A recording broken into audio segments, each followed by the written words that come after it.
नमस्कार मु ज्योतिष प्रशांत आपण को मोर यूट्यूब चैनल ओडिया ज्योतिष को स्वागत करुच्ची। चलतु आज देखा आपण राशिफल आउ केमती रहुची आउ केमती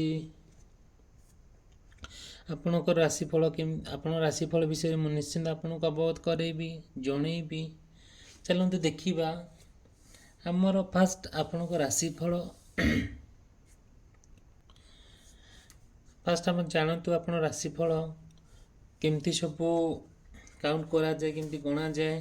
फास्ट कहबी मेष राशि, कर्कट राशि, तुला राशि, मकर राशि एमान यही राशि गुरा यही राशि व्यक्ति विशेष मानक आम कौन कहवा चर राशि बोली कह जाए। देन वृष राशि, सिंह राशि, बिच्छा राशि, कुंभ राशि ये राशि व्यक्ति विशेष को माने स्थिर राशि बोली कह जाए। मिथुन राशि, कन्या राशि, धनु राशि, मीन राशि यही व्यक्ति विशेष मान को दाम्भिक राशि बोली कह जाए। फास्ट आम देखा चर राशि विशेष व्यक्ति माने मेष राशि, कर्कट राशि, तुला राशि, मकर राशि यही व्यक्ति विशेष मानकर जीवन में जहाँ भी आपण गोटे चिंता करुचंती गोटे क्रिएटिविटी आइडिया आणुचंती गोटे सी ताहा निश्चिंत सफल रूपे आपण को हेल्प करिवो जोटा सफल भाव में आपण ताकू आगू नहीं कि सक्सेसफुल करेबे। जहाँ भी आपण भावुचंती नुआ जिनस गोटे क्रिएट करुचंती ताहार निश्चिंत भाव में आपण सक्सेसफुल हबो। सेकेंड कथा है कौन आपणकर जो सब रोमांटिक फिलिंग्स आसीबो आउ आपणक पार्टनर प्रति हो आउ से सब जिनस प्रति आपणकर बहुत रोमांटिक फिलिंग्स आसीबो। आपण तांक सहित बहुत समय बीते बहुत कथा हे भल। आउ सेकेंड कथा है कौन आपण यही राशि व्यक्ति विशेष माने जो कहली मेष, कर्कट, तुला, मकर राशि से माने तांक पिला प्रति तांक परिवार प्रति बहुत अहेतुक भल पाइबे आउ जत्न मध्य केयरिंग मध्य नेबे। आउ तांकर मन रे बहुत इमेजिनेशन ब्यूटी अच्छी जोटा कि सी जिते जहाँ हेले ना कहीं गोटे इमेजिनेशन करती बहुत भावती सी आपण पिला प्रति। देखो मु कहबी आप निश्चिंत भाव में ये व्यक्ति विशेष मान को आमको कौन कौन सब को भगवान आमको केमती साहाय्य करती देखु ये है माँ आद्य काली आम जाचे your life will be full of light and happiness. निश्चिंत भाव में माँ आपन को साहाय्य करेंगे। निश्चिंत भाव में माँ को जब आप दर्शन करती आपण समयटी बहुत भलरे कटियो।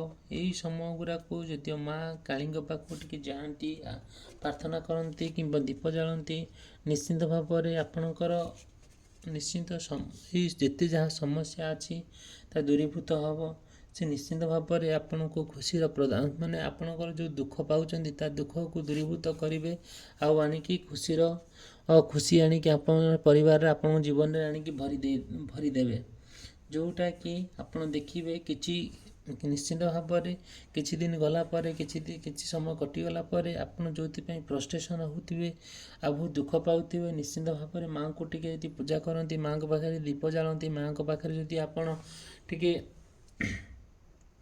प्रार्थना करती बसिकी देखिए निश्चिंत भाव में आपणकर जहाँ सब समस्या अच्छी सब निश्चिंत भाव में दूरीभूत हम। सेकेंड कथा है कौन वृष राशि, सिंह राशि, बिच्छा राशि, कुंभ राशि देखंतु जदियो यही व्यक्ति विशेष मानकर माने से माने बहुत कठिन परिश्रम करने को भल पाती आउ से निष्ठापर सहकार बंचवा को दुनिया रे ट्राई करती जोटा कि सी चाहती नहीं कि क्या माने मिछ कहवा कि क्या गोटे अलग प्रकार ढंगर कथा कहवा आड़ू साड़ू कर कहवा ये सब जिन भल लगे ना ये व्यक्ति विशेष मान कहूँ आर ना कहली वृष राशि, सिंह राशि, बिच्छा राशि, कुंभ राशि एमानक ना तांकर बहुत टैलेंट अच्छी स्किलफुल टैलेंट अच्छी ଯେଉଁଟାକି ସେ ଯେଉଁଠି ଛିଡ଼ା ହେବେ, ଯେଉଁଠି ହାତ ମାରିବେ, ସେଇଟା କ'ଣ କରିବେ, ନିଶ୍ଚିନ୍ତ ଭାବେ ତ ସଫଳ ଭାବରେ ସେ ଗଢ଼ି ଦେଇପାରିବେ। ଆଉ ସେମାନେ ବହୁତ ପଜିଟିଭ୍ ଥିଙ୍କିଂ ଲୋକ, ଯେଉଁ ପଜିଟିଭ୍ଟା ଧୀରେ ଧୀରେ କ'ଣ ହୁଏ, ଯେଉଁ ପଜିଟିଭ୍ଟା ତାଙ୍କୁ ବହୁତ ଆଗକୁ ନେବା ପାଇଁ ସାହାଯ୍ୟ କରିଥାଏ।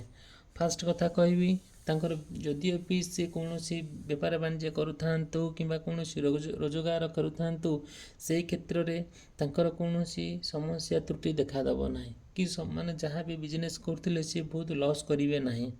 ଯଦିଓ ବି ସେ କ୍ୟାରିୟର ମାନେ ପାଠ ପଢ଼ୁଥିବେ କି ଚାକିରି ପାଇଁ ଲାଗୁଥିବେ, ତାଙ୍କ ସମୟ କ'ଣ କରିବ, ଭୁଲରେ ଯିବ ନାହିଁ, ଆଉ ଯେଉଁଟାକି ସଠିକ୍ ମାର୍ଗରେ ହିଁ ଯିବ। ଆଉ ଯଦିଓ ବି ସେମାନେ କୌଣସି ଆଉ କ୍ୟାରିୟର କ୍ଷେତ୍ରରେ କହିବା, ଏଜୁକେସନ୍ କ୍ଷେତ୍ରରେ କହିବା, ଯଦି ସେ କୌଣସି ଇଣ୍ଟରଭ୍ୟୁ ଦେବା ପାଇଁ ଯାଇଥାନ୍ତି କିମ୍ବା ମାନେ ସିଏ ତାଙ୍କ କ୍ୟାରିୟର ପାଇଁ ଯେଉଁଠି ଯାଇ ଫାଇଟ୍ କରୁଥାନ୍ତି, ସେ ନିଶ୍ଚିନ୍ତ ଭାବରେ ସେ ସକ୍ସେସଫୁଲ୍ ହେଇକି ଆସିବେ। ଆଉ ସ୍ୱାସ୍ଥ୍ୟ କ୍ଷେତ୍ରରେ ନିଶ୍ଚିନ୍ତ ଭାବରେ ତାଙ୍କର ଯାହା ସବୁ ସମସ୍ୟା ଥିବ, ଆମ ସାଧାରଣ ମଣିଷ ସମସ୍ତଙ୍କ ଜୀବନରେ ରୋଗ ବୈରାଗ୍ୟ ଲାଗି ରହିଛି, ସେ ନିଶ୍ଚିନ୍ତ ଭାବରେ ତାଙ୍କର ଯାହା ସବୁ ସ୍ୱାସ୍ଥ୍ୟ ସମସ୍ୟା ଥିବ, ରୋଗ ବେମାରରୁ ସେ ଧୀରେ ଧୀରେ ସେସବୁ ଆରୋଗ୍ୟ ହେବେ।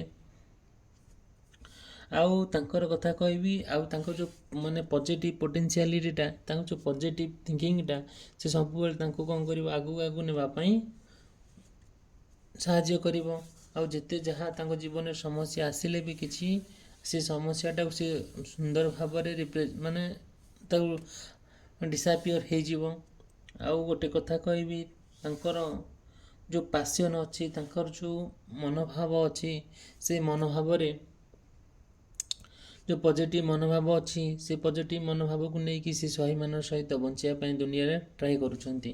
ଆମେ ଦେଖିବା ଭଗବାନ ଆପଣଙ୍କ ଏଇ ଯେଉଁ ରାଶି କହିଲି, ବୃଷ ରାଶି, ସିଂହ ରାଶି, ବିଛା ରାଶି, ଏମାନଙ୍କୁ ଭଗବାନ ଦେଖନ୍ତୁ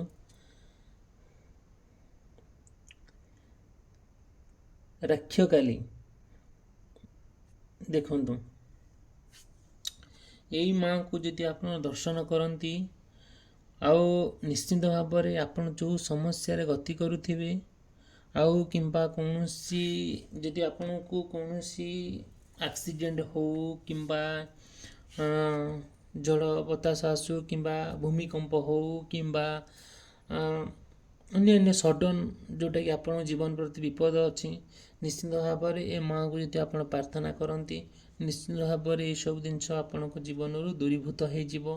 ଆଉ ଆପଣ ସଡନ୍ ଯେଉଁ ଆକ୍ସିଡେଣ୍ଟ ହେଉ କିମ୍ବା ରୋଗ ବେମାର ହେଉ କିମ୍ବା ଯଦି ଆପଣଙ୍କର କୌଣସି ବେମାର ଥିବ, ସଡନ୍ ଆପଣଙ୍କର ଯେଉଁ ଅସୁସ୍ଥ ଅନୁଭବ କରୁଥିବେ, ମାଆଙ୍କୁ ଯଦି ଟିକିଏ ପ୍ରାର୍ଥନା କରନ୍ତି, ତାହେଲେ ନିଶ୍ଚିନ୍ତ ଭାବରେ ଆପଣଙ୍କର ସମସ୍ୟା ସମାଧାନ ହେବ। ଆଉ ତା ଦେହରେ ତିଳେ ମାତ୍ର ସନ୍ଦେହ ନାହିଁ, ମାଆଙ୍କର ଆଶୀର୍ବାଦରୁ, ମାଆଙ୍କର କୃପାରୁ ଏହି ରାଶି ବ୍ୟକ୍ତିବିଶେଷମାନେ ନିଶ୍ଚିନ୍ତ ଭାବେ ତାଙ୍କର ସମସ୍ୟା ଯେତେ ସମସ୍ୟା ଥିଲେ ନା କାହିଁକି ମାଆଙ୍କର କୃପାରୁ, ମାଆଙ୍କ ଆଶୀର୍ବାଦରୁ ଦୂରୀଭୂତ ହେବ, ଏଥିରେ ତିଳେ ମାତ୍ର ସନ୍ଦେହ ନାହିଁ। ଦେଖନ୍ତୁ କହିବି, ନେକ୍ସଟରେ ଦେଖିବା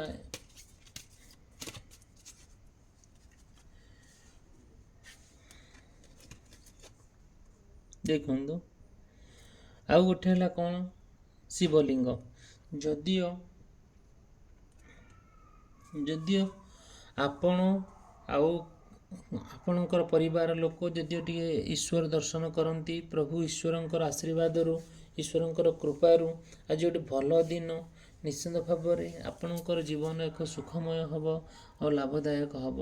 ଆପଣ ପ୍ରତ୍ୟେକ କଥାରେ ଯେଉଁ ଚିଡ଼ିଚିଡ଼ା ହେଇଯାଉଛନ୍ତି, ବିରକ୍ତ ହେଇଯାଉଛନ୍ତି, ମନୋଭାବ ଆପଣଙ୍କର ଭଲ ଲାଗୁନାହିଁ, ନିଶ୍ଚିନ୍ତ ଭାବରେ ଈଶ୍ୱର ଆପଣଙ୍କୁ କୃପା କରିବେ। ଦେଖନ୍ତୁ, ଆମର ହେଲେ ଯଦି ଆପଣ ଈଶ୍ୱରଙ୍କର ଗୋଟେ ମାନେ ଜଣେ ବଡ଼ ଭକ୍ତ ହେଇଥାନ୍ତି, ତାହେଲେ ଦିନଟା ଆହୁରି ଆପଣଙ୍କର ଲାଭଦାୟକ ଶୁଭଦାୟକ ହେବ। ଚାଲନ୍ତୁ ଦେଖିବା ନେକ୍ସଟ ରାଶି, ମିଥୁନ ରାଶି, କନ୍ୟା ରାଶି, ଧନୁ ରାଶି, ମୀନ ରାଶି। ଆମେ ଏଇ ରାଶିକି ମୁଁ କହିଛି, ଏ ରାଶି ସଂକ୍ଷେପରେ ଆମେ କ'ଣ କୁହାଯାଏ, ଦାମ୍ଭିକ ରାଶି ବୋଲି କୁହାଯାଏ। ଯଦିଓ ଆପଣ କିମ୍ବା ଆପଣଙ୍କର ପରିବାର ଲୋକ କିମ୍ବା ସଦସ୍ୟ ଲୋକ ଯଦିଓ ହେଇପାରିଥାନ୍ତି ଏଇ ମିଥୁନ ରାଶି, କନ୍ୟା ରାଶି, ଧନୁ ରାଶି, ମୀନ ରାଶି, ତାହେଲେ ଦେଖିବେ ଯଦି ସେ ନ୍ୟୁ ପ୍ରୋଜେକ୍ଟ ଗୋଟେ କ'ଣ ଗୋଟେ କରୁଛନ୍ତି, ନୂଆ କାର୍ଯ୍ୟ ଆରମ୍ଭ କରୁଛନ୍ତି, ସେ ଦେଖିବେ ସେଇ ନୂଆ କାର୍ଯ୍ୟଟି କରିବା ପାଇଁ ଯେତେ ଯାହା ସମସ୍ୟା ଯିଏ କ୍ରିଏଟ୍ କଲେ ନା କାହିଁକି ଏ ସମ୍ପୂର୍ଣ୍ଣ ଭାବରେ ଡିସାପିୟର ହେଇଯିବ, ବିଲୋପ ହେଇଯିବ। ଆପଣ ଯେଉଁ ନୂଆ ପ୍ରୋଜେକ୍ଟ ପାଇଁ ମନସ୍ଥ କରିଥିବେ, ଡିସାଇଡ଼୍ କରିଥିବେ, ତା ଗୋଟେ ଫାଇନାଲ୍ ପଏଣ୍ଟରେ ଆପଣ ପହଞ୍ଚିବେ। ଆଉ ଗୋଟେ ସେକେଣ୍ଡ କଥା କହିବି, ଆଉ ଯାହା ଆପଣଙ୍କ ଇଚ୍ଛା ଶକ୍ତି ଅଛି ନିଶ୍ଚୟ ଭାବରେ ଆପଣ ଇଚ୍ଛା ଆଉ ଆକାଂକ୍ଷା ଆଉ ପୂରଣ ହେବାକୁ ନିଶ୍ଚିନ୍ତ ପୂରଣ ହେବ। ଆପଣଙ୍କର ଯେଉଁ ସବୁ ପାୱାର ଅଛି, ଯେଉଁ ଶକ୍ତି ଅଛି, କିମ୍ବା ଯେଉଁ ମାନେ ସପୋଜ୍ ଆପଣ ବିଜନେସ୍ କରୁଛନ୍ତି, ବହୁତ ପଇସା ଇନଭେଷ୍ଟ କରିଛନ୍ତି, ସେଇ ଯେତେବେଳେ ଇନଭେଷ୍ଟ କରୁଛନ୍ତି ଆପଣ 10 ଥର 50 ଥର ଭାବୁଛନ୍ତି କାଳେ ଲସ୍ ହେଇଯିବ। ଲସ୍ ହେବାର ଚାନ୍ସ ବହୁତ କମ୍ ରହୁଛି, ଆଉ କିଛି ବି ଲସ୍ ହେବାର କିଛି ହେବ ନାହିଁ, ଆଉ ବହୁତ ଲସ୍ର ବହୁତ ଚାନ୍ସ କମ୍ ରହୁଛି। ଆଉ ଗୋଟେ ହେଲା କ'ଣ କରିବାକୁ ପ୍ରୟାସ ନେଉଛନ୍ତି, ଯାହା ବି ଆପଣ କରୁଛନ୍ତି ସେଇଟା ପ୍ରପର୍ଲି ଗ୍ରୋଥ୍ ହେବ, ଆଉ ନିଶ୍ଚିନ୍ତ ଭାବରେ ସେଇଟା ବଢ଼ିବ, ତା ଦେହରେ ତିଳେ ମାତ୍ର ସନ୍ଦେହ ନାହିଁ। ଆଉ କହିବି ସ୍ୱାସ୍ଥ୍ୟ କ୍ଷେତ୍ରକୁ ନେଇକି, ଯଦିଓ ସ୍ୱାସ୍ଥ୍ୟ କ୍ଷେତ୍ରରେ ଆପଣଙ୍କର ଉନ୍ନତି ନିଶ୍ଚିନ୍ତ ଭାବରେ ଆସିବ। ଆଉ କଥା ହେଲା କ'ଣ, ଯଦିଓ ଆପଣ କୌଣସି ଲୋକ ସହିତ, କୌଣସି ପାର୍ଟନର୍ ସହିତ ଗୋଟେ ପୁରା ସମ୍ପୂର୍ଣ୍ଣ ଭାବରେ ଭଲ ପାଉଛନ୍ତି, ସେଇ ଭଲ ପାଇବାଟା ନିଶ୍ଚିନ୍ତ ଆପଣଙ୍କୁ ସକ୍ସେସ୍ ହେବ। ଆଉ ଆପଣ ଯଦି ବ୍ରେକଅପ୍ ହେଇଯାଇଥାଏ ଆପଣଙ୍କର ପାର୍ଟନର୍ ସହିତ, ତା ରିୟୁନିୟନ୍ ହେବ। ଆପଣଙ୍କର ପାର୍ଟନର୍ ସହିତ ଭଲ ମିଶିବ, ଭଲ କଥା ହେବେ, ଆଉ ଆପଣ ସବୁ କଥା ତାଙ୍କ ସହିତ ସେୟାର କରିବେ, ଆଉ ରିଲେସନସିପ୍ ଆପଣଙ୍କର ବହୁତ ଆଗକୁ ଭଲରେ ଚାଲିବ। ଆଉ ହେଲା ଏଜୁକେସନ୍ କଥା କହିବା, ଯଦି ଆପଣ ପାଠ ପଢ଼ୁଥାନ୍ତି କିମ୍ବା ଚାକିରି ପାଇଁ ପ୍ରସ୍ତୁତ ହେଉଥାନ୍ତୁ କିମ୍ବା ଚାକିରି କରିଥାନ୍ତୁ, ନିଶ୍ଚିନ୍ତ ଭାବରେ ତାହା ଲାଭଦାୟକ ହେବ। ଆଉ ସେକେଣ୍ଡ କଥା କହିବି, ଯଦିଓ ଆପଣ କୌଣସି ସମସ୍ୟାରେ ପଡ଼ିଥାନ୍ତି, ସେ ସମସ୍ୟାର ନିଶ୍ଚିନ୍ତ ଆପଣଙ୍କର ସମାଧାନ ହେବ।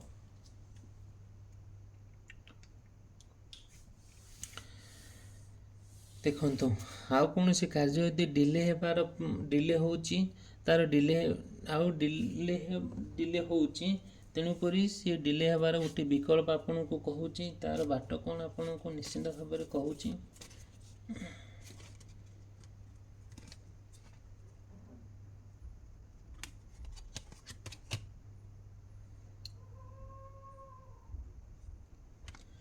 ଦେଖନ୍ତୁ,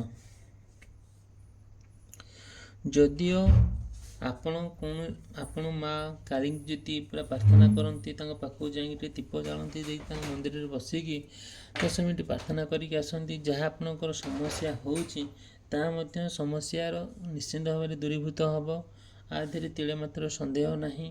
ଆଉ ଯାହା ଆପଣ ମନରେ ଡିସାଇଡ଼୍ କରିଛନ୍ତି, ଯଦି ମାଆଙ୍କୁ ଟିକେ ଜଣାନ୍ତି, ନିଶ୍ଚିନ୍ତ ଭାବରେ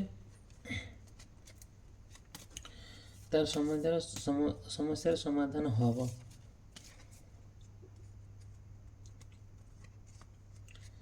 ଦେଖନ୍ତୁ, ଯଦିଓ ମା ଭୁବନେଶ୍ୱରୀଙ୍କୁ ଆପଣ ପ୍ରାର୍ଥନା କରନ୍ତି କିମ୍ବା ଡାକନ୍ତି କିମ୍ବା ତାଙ୍କ କଥା ସ୍ମରଣ କରନ୍ତି, ଯାହା ଆପଣଙ୍କର ସମସ୍ୟା ଅଛି ତା ସମସ୍ୟାର ସମାଧାନ ନିଶ୍ଚିନ୍ତ ହିଁ ଅନ୍ତ ଘଟିବ।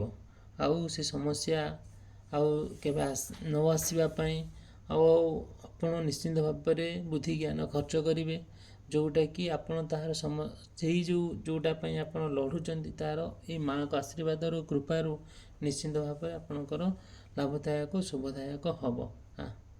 ହଉ, ଯଦି ଭିଡ଼ିଓଟି ଭଲ ଲାଗୁଥାଏ ତାହେଲେ ଚ୍ୟାନେଲକୁ ସବସ୍କ୍ରାଇବ୍ କରିବା ପାଇଁ ଆଉ ଭିଡ଼ିଓକୁ ଲାଇକ୍ କରିବା ପାଇଁ ଭୁଲିବେ ନାହିଁ। ରହିଲି, ଧନ୍ୟବାଦ।